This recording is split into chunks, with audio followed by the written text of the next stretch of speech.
What's up YouTube, Capital G here. I got a really fun and entertaining replay to showcase for you guys, and this one shows what happens to players who break the golden rules of Yu-Gi-Oh! You guys know what I'm talking about. They're those kind of unwritten rules that are always kind of in the back of your head. They're embedded in us as players, and some of these have just kind of been around for ages. You guys know Mirror Force is one of those cards where as long as it is a thing in the game, and Mirror Force has so many different variations, it affects the way you play, and it's often said if you don't need to put everything in attack mode to win the duel, please don't, because you might run into that random Mirror Force, you end up getting blown out. Hell, even if you do need the damage, sometimes you just gotta take it back a notch, and you gotta think about the possibility of those Mirror Forces. So if you like Mirror Forces, you like wind monsters just in general, and if you like Invoked Rajin, you're going to see a lot of those in this duel. I've actually lost count of how many of those things you're going to see, but it's basically a lot, as we have Invoked Wind Witch, and that's gonna fare, or that's gonna square, I should say,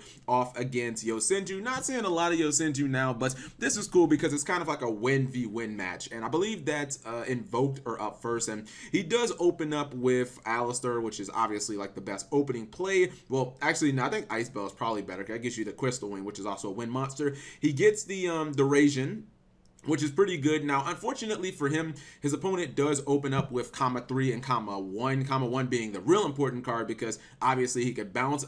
He probably, like, he tries to use the Rajin's effect to put itself face down, but that doesn't stop the comma 1 from bouncing it. He should have put the comma 1 face down, and it wouldn't have been able to activate its effect. Now, at this point, I'm not gonna lie, I thought the game was pretty much over, because you look at the fact that the Rajin is gone, and obviously the dude has like 4 cards set in his back row, and then he has 3 monsters in hand. Obviously he went +1 off the comma 3. I was like, okay, this game's pretty much over, no need to continue watching, but I just watched out of curiosity, and things obviously can happen. He goes for Ice Bell, which prompts him to use the Solemn Warning, which I definitely would have done as well. I wouldn't even wait for you to bring out the Crystal Wing, because at any point you could stop, and it's just like, just get rid of the problem. Now, I think right here you see that he brings out yet another copy of Rajin. This is the second Rajin sighting that we're seeing in this duel. 2 and 2 turns. I believe he didn't attack because maybe he was sensing that there could be a Mirror Force back there. Although you could say that Rajin should be safe because it can put itself face down. But I don't know. Maybe he was just feeling a little defensive. The problem is that opens him up to still just, kind of get bounced by the comma 1, which he has 2 copies of. So even as he puts comma 1 face down, that doesn't stop the other comma 1 from hitting the field off comma 3 and bouncing. He activates Card of Demise, which doesn't really get him anywhere, but I believe, let me just pause for a second, I believe there's another Card of Demise down here anyway, so it's not really a big deal that he kind of didn't get anywhere off the first one. He's going to flip over Deep Barrier, he's going to call Fusion, so pretty much this guy's whole play, his whole turn is basically a wash, as he just summons Alistair, doesn't get anywhere.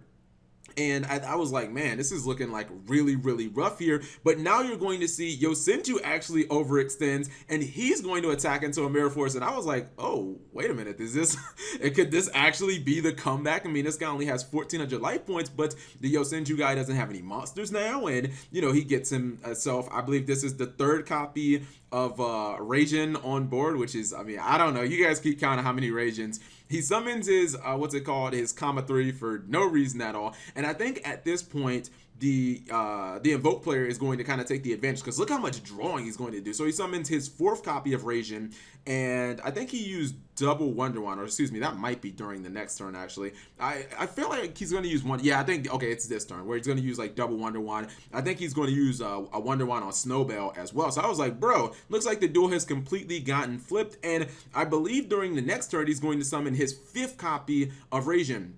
Nope, it's during this turn. So he has 5, he's summoned 5 copies of Rajin, and it really does appear. The fact that he has had an open field to attack into, and this Yosenju guy has not activated any of these cards, you have to just know that he has a Mirror Force down there, right? You have to be smelling it. You have to have that type of just, I don't know, intuition as a Yu-Gi-Oh! Duelist. This guy has a Mirror Force, but he does have 3 copies of Rajin. So you think, okay, no biggie, I'm safe. And it's gonna end in an explosive manner this turn. And now on top of that, he has a Makaba, so actually that Solemn Strike in his hand, which he can't even activate. That can obviously negate a Mirror Force if the Yosenju guy has one. So I'm not gonna lie, I didn't think any amount of mirror forces could actually out this board. I was like, bro, I think he has just flipped this game around. He has the Merkaba, which can negate any trap, and obviously he has the Rasions. But what do I know, guys? Because he attacks, Stormy Mirror Force is chained, he's going to change Merkaba, and then another Drowning is going to chain, and then he's going to activate all 3 Raijins.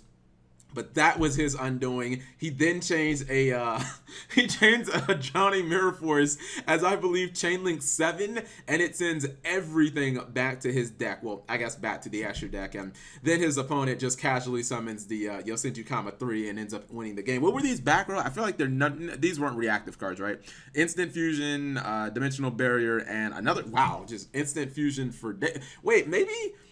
why in main phase 2 didn't he activate Instant Fusion, just summon a Raijin, and then put it face down? I think he was so devastated, he probably didn't even think about that possibility, because I was like, yeah, he probably could have done that and put the Raijin face down, and maybe, I don't know. I don't know if I necessarily saw him out grinding him at that point, but it is pretty interesting in this duel that both players got completely wrecked by mirror forces, and I don't think either one of them expected it to that extent, because if you're playing against Invoked, I definitely wouldn't expect to see Mirror Force in their deck at all. And then if you're playing against Yosenju, you can't assume your opponent has 3 Mirror Forces set. So, you know, once he negated the first one with Merkaba, he was probably like, oh, I'm fine. Then his opponent flips over the Drowning, and he's like, oh shit, I better put all my Raijins in defense mode. And then his opponent flips over another Drowning, and he's like, okay, well, that's just too fucking good. So I just thought it was a pretty interesting chain. Don't see that many Mirror Forces being resolved in a duel, and you don't usually see 5 Raijins summon in a turn. Raijin, there we go, I got the pronunciation down. Anyways, if you guys enjoyed the content, you enjoyed the video, please give the video a thumbs up. Thank you guys for watching as always, and subscribe if you have not already.